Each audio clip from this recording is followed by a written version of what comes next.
You've got no clothes on, you're on the phone. I was just leaving Tim a voicemail. Pada awal film, kita akan melihat sepasang suami istri, Karen dan Jeff yang bersiap menyambut kedatangan tetangga baru yang nampaknya cukup kaya karena berani membeli rumah tanpa survei dan tawar-menawar. Why is a house without seeing it first? Oh ya, Jeff sendiri merupakan pegawai personalia di MBI, sebuah perusahaan roket canggih di kotanya. Sedangkan Karen adalah seorang desainer interior yang bekerja secara WFH. Nah, siang itu kebetulan tetangga mereka datang ke rumah baru. Perhatian Karen pun teralihkan dengan kemesraan yang mereka pamerkan. Tak lupa ia menggosipkan hal itu dengan suaminya. Setibanya di rumah pun, Jeff bertemu dengan mereka yang bernama Natalie Jones dan Tim Jones, pasangan muda yang sama-sama berparas rupawan. Dalam kunjungan siang itu, tak lupa Natalie memberi simbol perkenalan berupa lampu hias. Esok harinya, kebetulan sedang ada pesta kebun di komplek mereka. Tim dan Natalie pun turut hadir di sana. Ternyata selain ganteng, Tim ini juga jagoan. Dia bisa buka botol bir pakai tangan, bukan cuma gigi. Jeff yang coba menirunya pun justru kesakitan karena tangannya justru terluka dengan darah yang mengucur deras.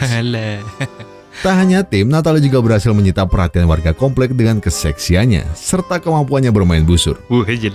Ia bahkan berhasil mempermalukan seorang pria bernama Denny yang coba melatihnya. Busurku.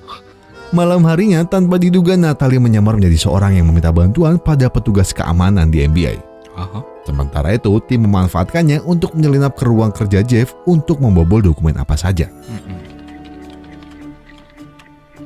Malam itu Karen terbangun karena melihat cahaya mobil terpantul pada kacanya.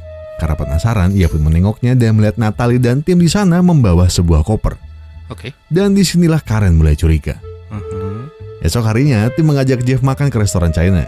Rupanya ini hanyalah kedok supaya Tim bisa mengorek informasi tentang perusahaannya saat Jeff mabuk memakan olahan daging ular. Tapi tiba-tiba saja kepala ular yang masih menggeliat itu mencaplok tangan Jeff. Jeff yang sudah teler pun tetap santai dan tak merasakan apa-apa. Namun beruntungnya, Tim masih berbaik hati menyuntikkan cairan penawar padanya. Sementara itu, Karen yang mulai mencurigai tetangganya mulai mengorek informasi. Tak hanya itu, ia bahkan membututi kemanapun Natalie pergi.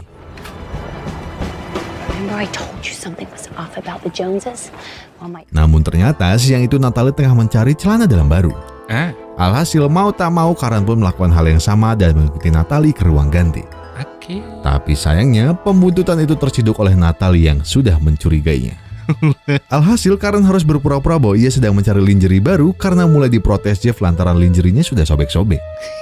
Natalie pun pura-pura percaya dan memilih membantunya memilih lingerie. But your kids are gone, aren't they? Yeah. Functional person. Which Karen do you want to be? Sementara itu, Jeff justru sedang asik bermain indoor skydiving bersama Tim. Keduanya pun terlihat makin akrab.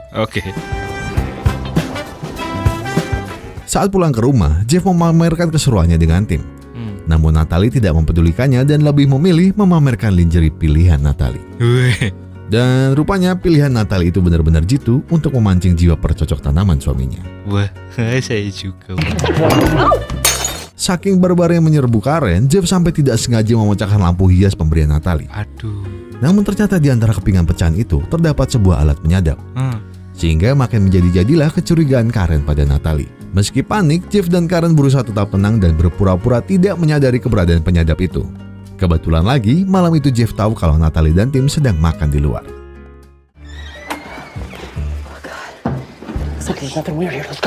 Alhasil Pak Sutri ini memutuskan untuk menyelinap ke rumah mereka demi mengorek informasi. Saat memasuki kamar Natalie, mereka makin terkejut mengetahui bahwa kamar itu dipenuhi seperangkat komputer semacam alat penyadap. Apalagi di dalam komputer itu terdapat data-data pekerja MBI. Alhasil Jeff pun mencoba mencatat nama teman-temannya yang menjadi sasaran. Tapi ternyata ballpoint yang dipegangnya itu merupakan alat pembius. Sialnya lagi, alat itu mengenai muka Karen yang langsung membuatnya pingsan. Dan kebetulan sekali di saat bersamaan, mobil Natalie dan Tim mulai memasuki garasi. Karena panik, Jeff pun menyeret Karen dari kamar itu dan berusaha kabur sebelum ketahuan.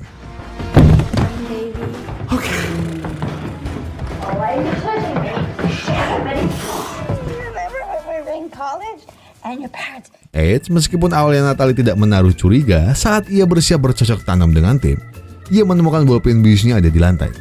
Dan dari sinilah mereka tahu bahwa penyamarannya mulai terbongkar. Esok harinya, Jeff langsung ngadu pada atasannya Carl mengenai Natalie dan Tim sebagai mata-mata kantornya. Tak lupa Jeff juga memberi barang bukti berupa penyadap yang ditemukannya. Dan pas perjalanan pulang dari kantor, Jeff dihadang tim di tengah jalan yang bercerita bahwa rumahnya kebobolan dan mencurigai Jeff. Namun Jeff berpura-pura bodoh dan meninggalkannya. Esok harinya, bersama Karen, Jeff kembali menemui Carl untuk membahas tentang penyadapan. Namun tiba-tiba saja, kepala Carl terkena headshot yang langsung menewaskannya. Jeff dan Karen tentu saja panik, apalagi para sniper itu juga mengincarnya. Tapi beruntung, tiba-tiba saja Natalie dan Jeff datang untuk menyelamatkannya. Namun aksi tembak-tembakan ini belum berakhir. Mobil mereka pun kembali dibuntuti oleh 2 orang sniper yang tadi menembak Carl.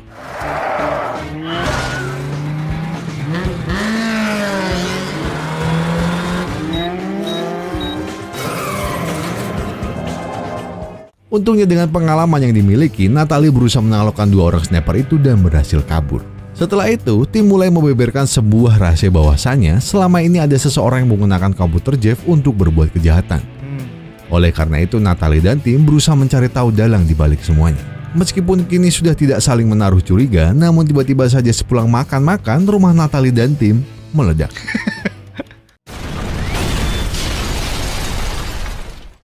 Jeff dan Karen yang mengetahui hal itu jelas langsung panik dan bersiap untuk kabur. Sayangnya di tengah persiapan itu lampu mereka tiba-tiba mati. Mereka pun berusaha kabur ke lantai 1. Namun ketika sudah berada di bawah, mereka dikejutkan dengan Natalie dan tim yang berhasil selamat. Mereka bahkan berhasil menangkap tersangka pengeboman yang tak lain dan tak bukan adalah Pak Dhani dan istrinya. Rupanya, mereka berdua merupakan penjual microchip berisi informasi rahasia untuk pedagang internasional bernama Scorpion. Kebetulan lagi saat sedang diinterogasi, si Scorpion ini menelpon Dhani untuk diajak COD. Answer the phone. No. Hello? Akhirnya, setelah menentukan tempat pertemuan, diputuskan bahwa Jeff dan Karen lah yang akan menemui mereka, sementara Natalie dan tim berjaga. Namun sebelum itu, Natalie dan tim merobak mereka berdua menjadi seorang agen dengan pakaian yang mewah dan mentereng. Natalie and I will secure your position. I know, I was nervous. It's gonna be okay. Sementara Natalie dan tim duluan berangkat ke tempat pertemuan, Jeff yang melihat istrinya berbalut pakaian seksi itu malah langsung sange. Alhasil sebelum bertemu Scorpion, mereka memilih untuk bercocok tanam lebih dahulu agar tidak panik. Rupanya kelakuan suami istri ini terdengar oleh tim yang sudah menyambungkan mikrofon ke baju Jeff. Namun Natalie hanya tertawa saat mengetahui kilatnya bercocok tanaman itu. They are done. Tak berselang lama, Karen dan Natalie sampai ke hotel dan bertemu dengan Scorpion. Sementara tim memantau mereka. Transaksi pun berjalan cukup lancar dan singkat. Sebelum akhirnya penyamaran mereka terbongkar karena mainan yang dibawa oleh Jeff. Beruntungnya Natalie dan Jeff bergegas menemui mereka yang tengah disandra Scorpion. What do you mean there's no backup? Saat itu, Natalie memberi kode Karen untuk mengambil pisau. Dan setelah itu juga, demi mengalihkan perhatian Scorpion, ia mencipok bibir Natalie sambil melakukan transaksi pisau yang diambilnya. Karen! Setelah itu, Natalie langsung melemparkan pisau ke leher anak buah Scorpion yang langsung menembak asal-asalan. Momen ini digunakan Natalie dan tim untuk menyerang dan mulai menghabisi kawanan Scorpion satu-satu. Sementara temannya bertarung, Jeff dan Karen justru enak-enakan pelukan demi menghindari tembakan. Singkat cerita, meski berhasil mengalahkan kawanan di dalam kamar, mereka sudah terkepung kawanan Scorpion di dalam gedung. Alhasil mereka memutuskan untuk terjun melalui sebuah kaca. Jeff yang mencoba pertama kali pun harus menahan malu karena tubuhnya justru terpental dari kaca. Layaknya penyelamat, Karen mengeluarkan pistol dari lipatan gunungnya dan menembakkannya pada kaca itu. Setelah pecah, Karen, tim, dan Natalie dengan santai terjun ke bawah. Sementara itu Jeff masih tertinggal karena ternyata ia takut ketinggian. Dan barulah saat tergetak Scorpion, ia berani menyusul temannya. Setelah itu, Scorpion membuka koper yang berhasil didapatnya. Namun ternyata koper itu sudah diganti isinya dengan bom oleh Natalie. Akhirnya misi Natalie dan tim pun berhasil dengan bantuan Karen dan Jeff. Setelah itu mereka pun kembali ke rumah. Namun kini Natalie dan tim sudah tidak lagi menjadi tetangganya karena penyamarannya sudah selesai dan harus kembali ke markas. Thank you. Now you want to drive. Let's see how it works. Setahun berlalu, terlihat Jeff dan Karen berlibur ke Maroko. Dan tanpa disangka, mereka kembali bertemu Natalie dan tim. Sayangnya, niat baik Jeff menyapa mantan tetangganya itu justru membuat penyamaran Natalie dan tim ketahuan. Alhasil hujan tembakan pun mulai terdengar. Disinilah Jeff dan Karen kembali melihat aksi Natalie dan tim yang langsung buat mereka merindukan kejadian setahun lalu. I miss those guys. Me too. Dan film pun tamat.